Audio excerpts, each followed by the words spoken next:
Hey y'all, just got done with today's workout and found my other black wristband. I know you guys were worried about that, so I'm matching now. Anyway, we've got a testing workout. It is a nasty one. We've got EVA, 5 rounds for time, 800-meter run, 30 kettlebell swings at a heavy weight, 30 pull-ups. So just kind of extrapolate this out. This is 2.5 miles of running. This is 150 kettlebell swings. It is 150 pull-ups. So scaling today is going to be extremely key. We're going to have a 45-minute cap on this workout, and we expect almost everyone today to get capped.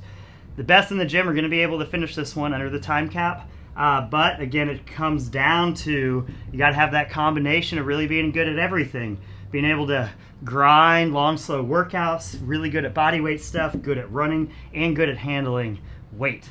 So 5 rounds, really what we're looking for. We'll have different variations and different scaling on the description of this video and on the workout blog.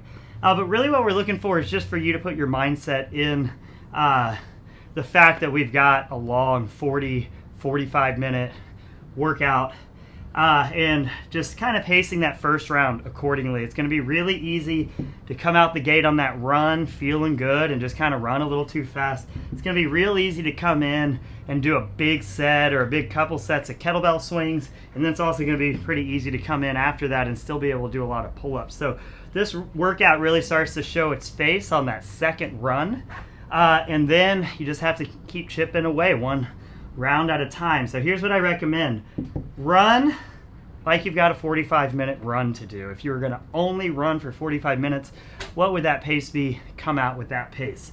30 kettlebell swings. I like being a little conservative in the beginning. So I went 8-8-7-7. In really long workouts, I like choosing those rep schemes because 7 or 8 reps takes about 15 or so seconds. And think back to doing Tabata workouts where you go 20 seconds on, 10 seconds of rest. Those get so brutal just 3-4 rounds into the 8 rounds of Tabata. Tabata is only 4 minutes long too. And so I like to keep my work in really long workouts with stuff like this in that 10 to 15 second range.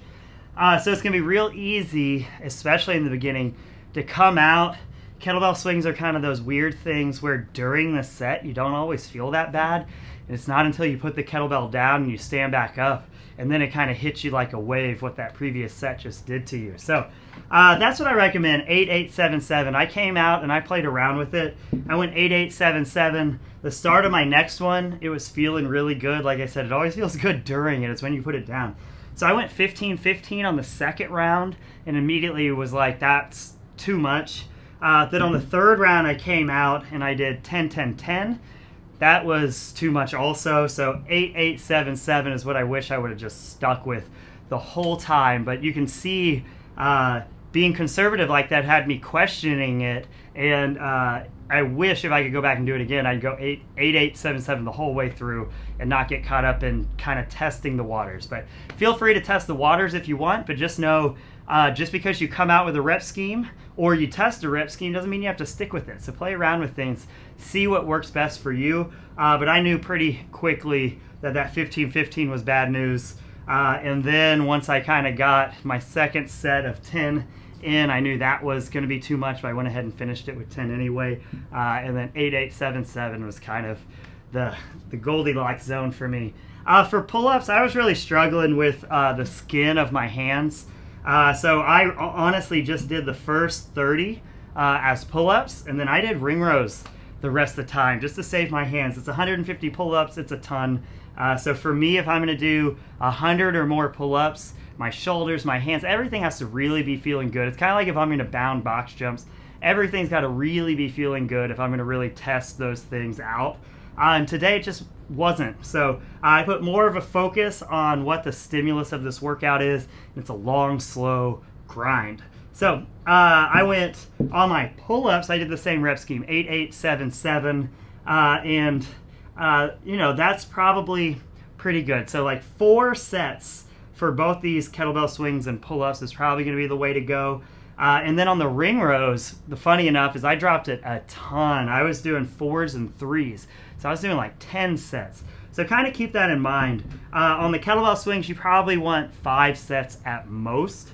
But the pull-ups, anywhere between that like 3 to 10 set range, you're going to be fine as long as you can keep moving, keep moving, keep moving. It's when we have these long breaks. I was starting to have those long breaks. You'll see it in my demo video, and it was just because I was mispacing the kettlebell swings, but I kind of got it together towards the end. So anyway, to choose this number, with the kettlebell swings, we can scale with the weight. The runs, we can scale the distances. We'll go 600s if your best mile time ever is about 7.5 or more, and we'll go 400s if your best mile time is more than 10 minutes. With the pull-ups, we want this number to be 60% of a max set. Okay, I should have done some math in my, I can do the math with 20. So say your max set of pull-ups is 20. The most you can do in a row is 20. 60% of that is going to be 12. So your number of pull-ups every round is going to be 12. And I would still kind of stick to the rep scheme, which is between 4 and 10 sets. So 4 sets would be sets of 3 the whole time, 4 sets of 3. And then that across 5 rounds is going to put you at a level where you're going way above your total number of pull-ups, and it'll give you a really good stimulus for this workout. So keep that in mind, about 60% of a max. We can always scale pull-ups with banded pull-ups. We can scale them with jumping pull-ups, those types of things. Today would be a really good day to scale them with jumping pull-ups because you're going to keep kind of that heart rate up. I liked the ring rows because my heart rate was going to be up kind of regardless on this one. And the ring rows really let me focus on locking in that shoulder position and just getting good reps in when I'm in the middle of this grind. Anyway, it's a fun one. I always play mind tricks with myself, and the mind trick I use on this one is I'm just trying to get through 2 rounds. And I look at kind of 2 rounds as the halfway point. I know that's dumb, but the 5th round, I know once I get there, I'm going to take care of it. It's not a big deal. I just have to get through 4 rounds. So if I look at 2 rounds as the halfway point, then when I get there, I'm like, okay, I just need to get through 2 more, and I can look at the next round as the next halfway point. So I just have to get that run down. And I know if I can get through 4, I'm going to get through 5.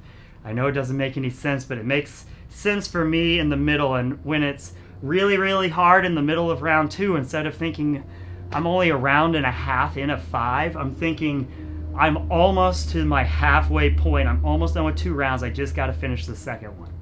Hope that helps. Enjoy this one. Talk to y'all soon.